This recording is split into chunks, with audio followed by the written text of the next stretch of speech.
Hey guys, आज मैं आप सबको फॉलोइंग कोरियन मूवी की हिंदी में एक्सप्लेनेशन बताऊंगी। तो चलिए शुरू करते हैं। सो गाइस, मूवी की शुरुआत में हम देखते हैं कि हमें गु जंगते से इंट्रोड्यूस करवाते हैं एंड वो कहता है कि मैं एक रियल इस्टेट एजेंट हूँ।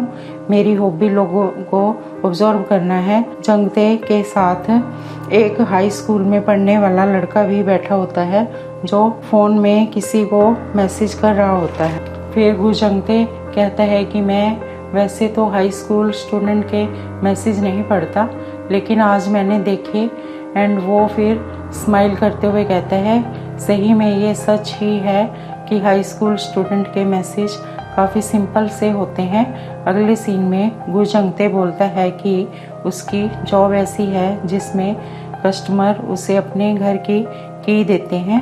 देन वो एक कपल के बारे में बताता है जो अपने घर से बाहर निकलकर जा रहे होते हैं आर्गुमेंट करते हुए, जिसमें वाइफ बोल रही होती है कि तुमने अभी तक कार क्यों नहीं बेची।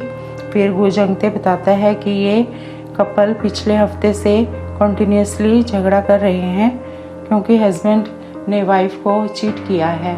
इसके बाद वो उनके घर में घुस जाता है क्योंकि उसके पास उनके घर की उन हस्बैंड एंड वाइफ ने सौंप रखी थी क्योंकि वो गु जंगते के क्लाइंट थे। फिर वो कहता है कि मैं कोई गलत या बुरा काम नहीं करता, मैं तो बस देखता हूँ। फिर उसे एक अलमीरा दिखती है जिसका बोल्ट लूज हो रखा होता है, तो वो उसे रिपेयर कर देता है। नेक्स्ट सीन में गु जंगते कन्वीनियंस स्टोर में बैठा पॉपकॉर्न खा रहा होता है। देन फिर वो अपने फ़ोन को देखता है। उसके फ़ोन में एक लड़की जिसका नाम हान सोरा है, उसकी सोशल मीडिया पोस्ट होती है। गु जंगते बताता है कि सोरा एक सोशल मीडिया इन्फ्लुएंसर है और 5 महीने पहले एग्जैक्टली 142 डेज पहले मैंने सोरा को पहली बार देखा था। पहले तो मैंने सोचा वो एक नॉर्मल पर्सन है, लेकिन जब मैंने देखा कि वो हॉट डॉग खा रही थी लेकिन पोस्ट सलाद खाने की कर रही थी, ये देखकर मुझे उसमें इंटरेस्ट आने लगा और मैं क्यूरियस होने लगा उसके बारे में।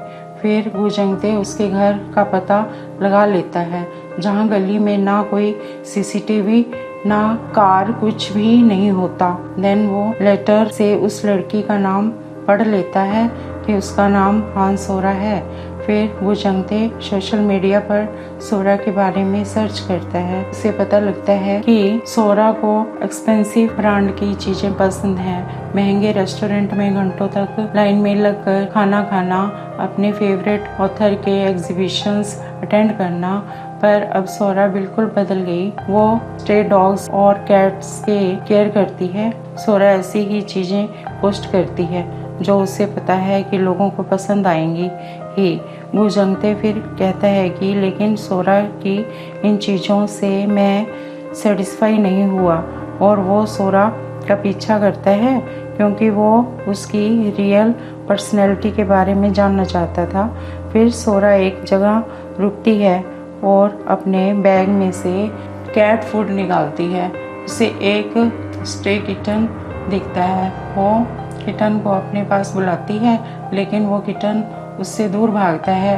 उसे छिपकर देख रहा गु जंगते सोचता है कि क्या तुम सच में एक अच्छी इंसान हो सोरा। देन फिर एक दिन वो सोरा को किसी और के पर्स के साथ फोटो क्लिक करते हुए देखता है एंड सोरा पर्स के साथ अपनी सेल्फी पोस्ट करती है। गु जंगते बोलता है कि ये रियल सोरा नहीं है, ये सब फेक है। फिर एक दिन गु जंगते सोरा के घर का पासवर्ड जानने के लिए उसके फिंगरप्रिंट्स लेने आता है, लेकिन वो सोरा का फिंगरप्रिंट नहीं ले पाता एंड पासवर्ड भी नहीं पता लगा पाता है। इसके बाद वो अपने घर पर रखे एंट हाउस में आंट्स से पूछता है कि गाइस अब मैं क्या करूं। फिर नेक्स्ट सीन में गु जंगते अपने ऑफिस में होता है, तभी वहाँ हान सोरा आती है। उसको देखकर गु जंगते हैरान हो जाता है। सोरा उसे कहती है कि मैंने अपना घर रेंट पर देना है। सोरा उसे अपने घर का की कार्ड देती है। की कार्ड को देखकर गु जंगते बहुत खुश हो जाता है और कहता है कि मुझे ये जॉब बहुत पसंद है। फिर इसके बाद वो सोरा के घर में घुस जाता है। वो सोरा के रूम में जाता है और उसकी हैंड क्रीम को उठाकर स्मेल करता है।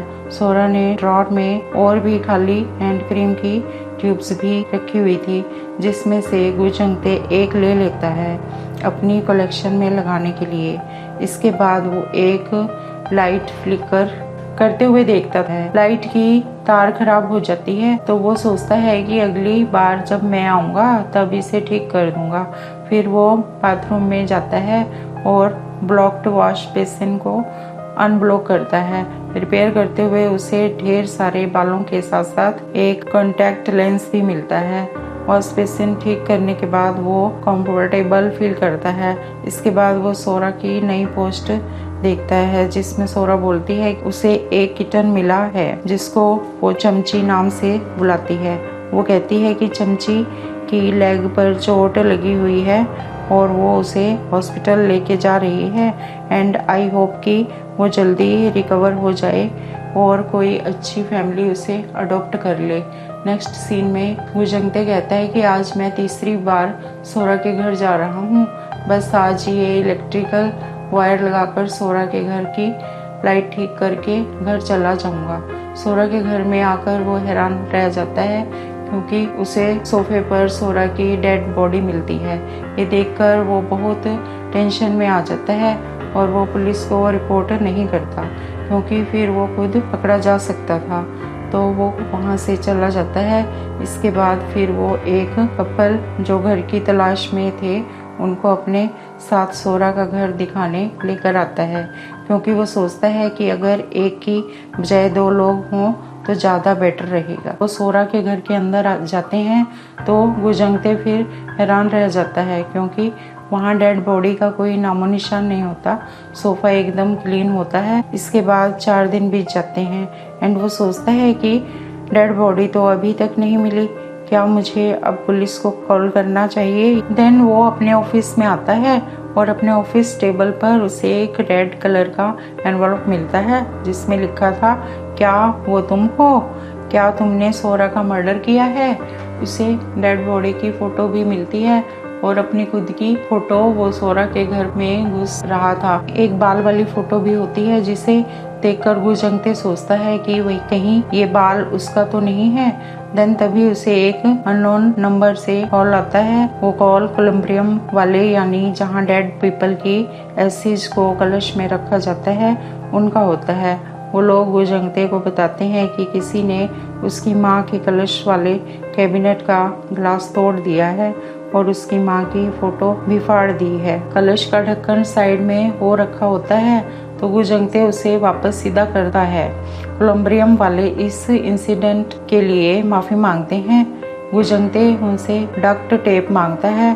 फिर कार में बैठकर वो टेप से पिक्चर को चिपकाने लगता है। तभी वो देखता है कि एक कपल उसे कुछ बताने की कोशिश कर रहे थे एंड जब वो साइड में देखता है तो एकदम हैरान हो जाता है क्योंकि एक छोटा ट्रक सीधे उसकी ओर बढ़ रहा होता है। तो वो जल्दी से कार से बाहर निकलकर भागता है। वो ट्रक सीधा उसकी कार से जाकर टकराता है। जब वो ट्रक का डोर खोलकर देखता है तो उसमें कोई भी नहीं होता। नेक्स्ट सीन में एक डिटेक्टिव अपने जूनियर से पूछती है कि क्या कोई सोशल मीडिया स्टार डिसअपियर हुआ है क्या। तो जूनियर पुलिस कहता है कि हाँ, वो लड़की उस डिसअपियर्ड पर्सन की फ्रेंड है।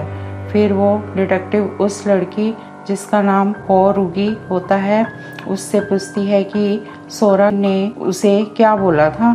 तो होरुगी कहती है कि सोरा ने उसे कॉल करके पुलिस को रिपोर्ट करने के लिए बोला था एंड होरुगी उन्हें बताती है कि पता नहीं सोरा मिसिंग है भी या नहीं, क्योंकि उसे अटेंशन लेना पसंद है। फिर इसके बाद वो डिटेक्टिव गुजंगते के ऑफिस में पहुंचती है तो फिर वो गुजंगते से पूछती है कि क्या उसे याद है कि वो आखिरी बार सोरा से कब मिला था, क्योंकि हाँ सोरा मिसिंग है। तो गुजंगते कहता है अच्छा, तो इसलिए मैं उसे कांटेक्ट नहीं कर पा रहा था क्योंकि वो मिसिंग है। फिर डिटेक्टिव गुजंगते से पूछती है कि तुम्हारे पास सोरा के घर की है राइट। तो गुजंगते कहता है कि हाँ। फिर डिटेक्टिव पूछती है कि फरवरी 19 को तुमने क्या किया था। तो गुजंगते सोचता है कि पुलिस को एग्जैक्ट डेट फरवरी 19 जिस दिन सोरा का मर्डर हुआ ये कैसे पता है, इम्पॉसिबल है। तो वो रिप्लाई करता है कि सोरा तो घर पर ही है एक न्यूली वेड कपल के साथ। वो झूठ बोलता है। फिर डिटेक्टिव पूछती है कि तुम ऑफिस से कब आए? तो गुजंगते कहता है कि 7 बजे। डिटेक्टिव पूछती है कि क्या सोरा घर पर थी? तो वो कहता है कि नहीं, वो घर पर नहीं थी। इसके बाद फिर डिटेक्टिव सोरा के घर का की कार्ड मांगती है तो गुजंगते की कार्ड डिटेक्टिव को दे देता है। नेक्स्ट सीन में डिटेक्टिव सोरा के घर जाती है और सोफे के नीचे उसे ब्लड दिखाई देता है। फिर पुलिस टीम भी वहां आ जाती है ब्लड का सैंपल लेने। ये सब गुजंगते सामने वाली बिल्डिंग के रूफटॉप से देख रहा होता है। देन इसके बाद गुजंगते सोचता है कि सोरा के मर्डरर का कोई ना कोई क्लू सोशल मीडिया पर जरूर होगा। सर्च करने पर उसे होरुगी का पता चलता है। होरुगी वही लड़की है जिसने डिटेक्टिव को सोरा की डिसअपीयरेंस के बारे में बताया था। होरुगी की पोस्ट सारी सोरा से मैच करती थी, चाहे आउटफिट्स हो, मेकअप, नेल्स। होरुगी सोरा की बुराइयां अपनी वीडियोस में करती थी। गुजंगते सोचता है कि होरुगी मर्डरर हो सकती है। देन फिर वो रात में होरुगी के घर में विंडो से घुस जाता है। वहाँ एक बॉक्स में उसे ढेर सारे रेड एनवलप मिलते हैं। तो गुजंगते कहता है कि हाँ, मुझे पता था ये होरुगी का ही काम है।